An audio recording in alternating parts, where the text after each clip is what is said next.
Good morning and happy Valentine's Day from London. I have today's Q&A, number 36, for the theme, which is love and BDSM. So, your questions have been submitted over the last 24 hours. If you need to submit any more, do so down the little question button down below.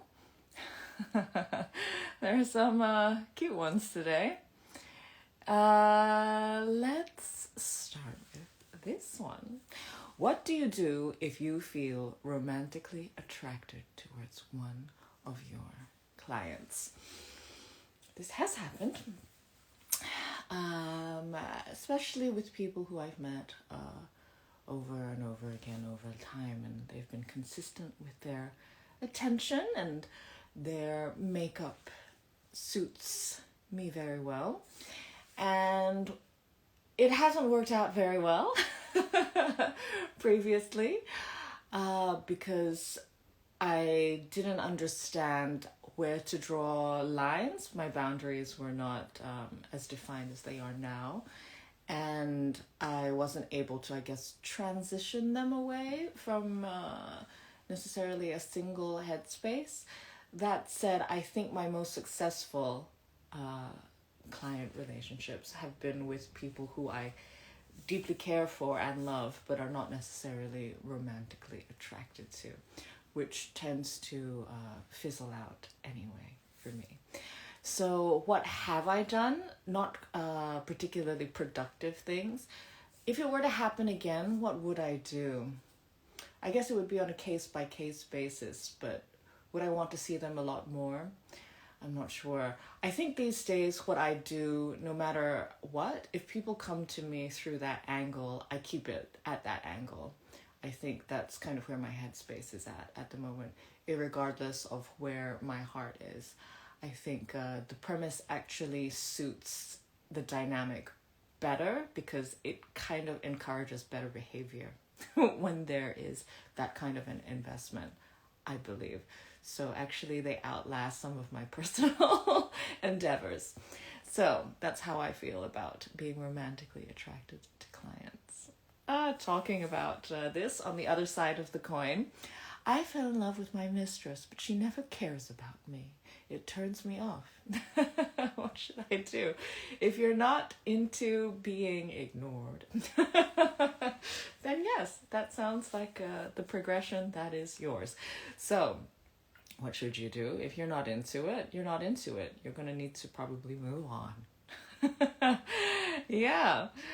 And I understand that that's probably a difficult untangling process, but maybe understand why you kind of got yourself there in the first place and look for more productive angles with future prospects. So that's what I would say with that. Have I felt that on my end? I try to make it very clear where I stand. So if I feel like there's that kind of attention towards me and I'm not interested, I draw lines of how things will be, and people will either move away or they will adapt. The adapt ones have been very successful. So I guess there's that option for you as well. All right.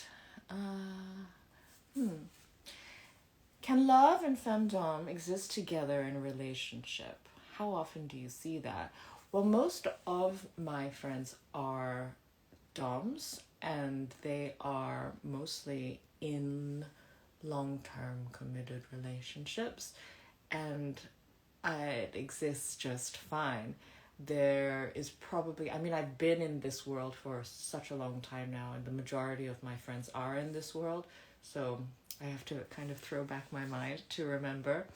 But I think it looks different. Clearly, the protocols and the interactions are different. And in my opinion, there's better lines of communication, especially amongst the people who are my friends.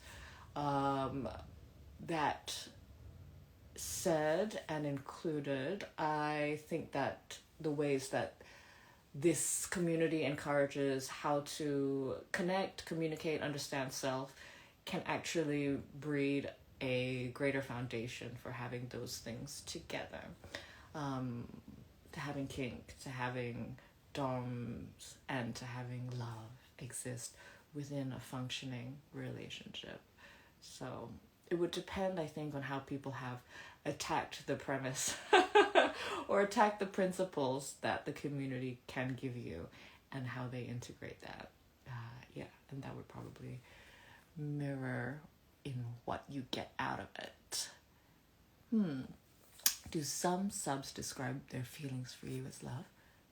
Definitely. There's probably not so much more to say towards that. Oh, actually, I could probably say a tiny bit more to that.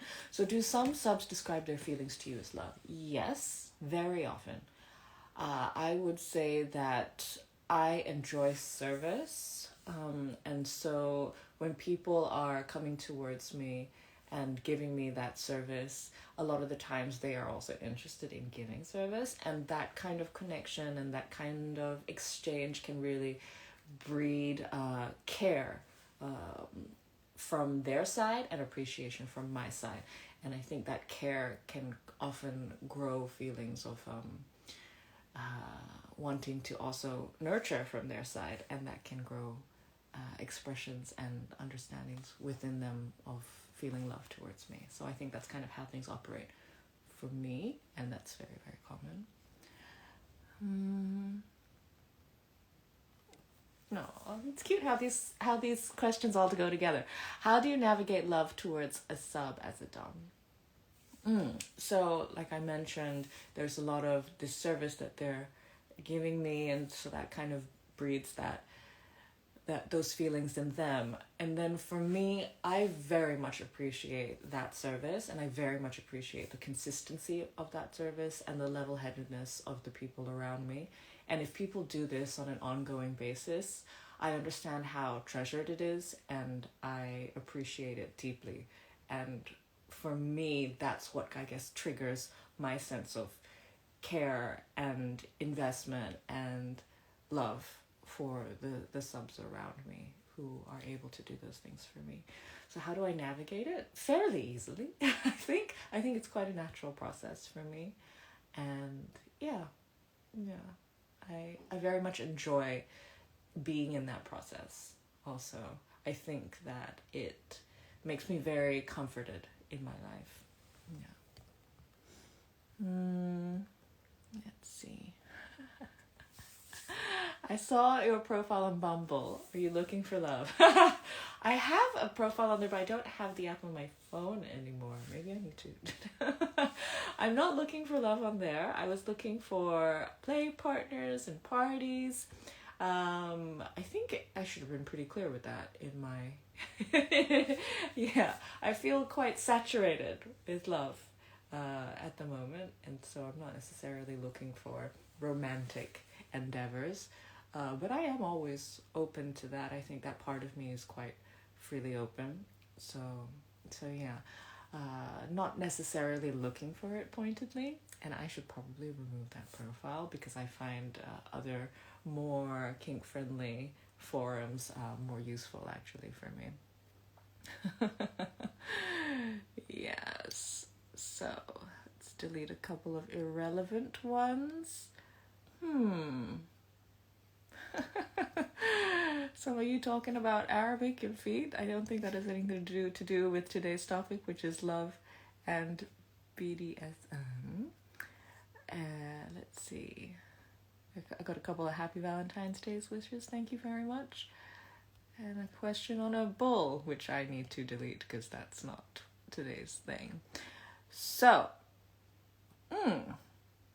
let's see. All right.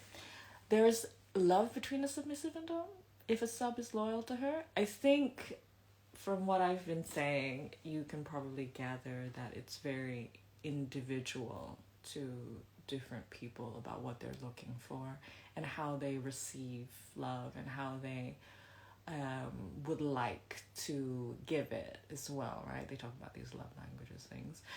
But is there love between a sub and a dom? Yes, there can be. And if the sub is loyal to her, I think it depends. I think it depends on how much the dom would prize loyalty. So you need to ask.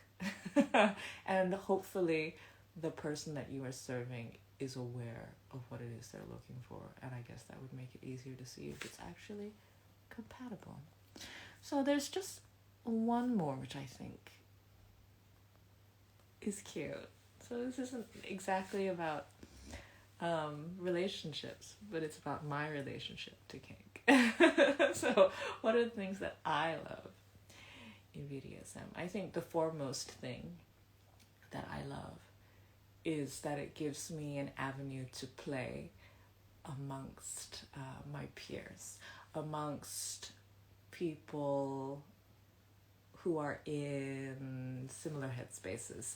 I think, or even not, it gives me these tools to just laugh and enjoy life and dig into people's minds and bodies and, rustle around and enjoy myself. I think that's probably the predominant thing, that it's given me these tools of play. And then I would say that it's brought me people who are like-minded, which makes life a lot more fun, right? And it validates you, and it makes it a more creative experience, life that is. And I might leave it at that. So thank you so much for joining me on today's Valentine's Day special of my live Q&A, number 36. Been doing this for a while, for every month now. So, with a little break there when I was going through some difficult stuff. But next month, I will be back. Think about what theme you want, and I will answer all the things. Thank you. Have a lovely Valentine's Day, Monday week. And I will see you next time. Bye.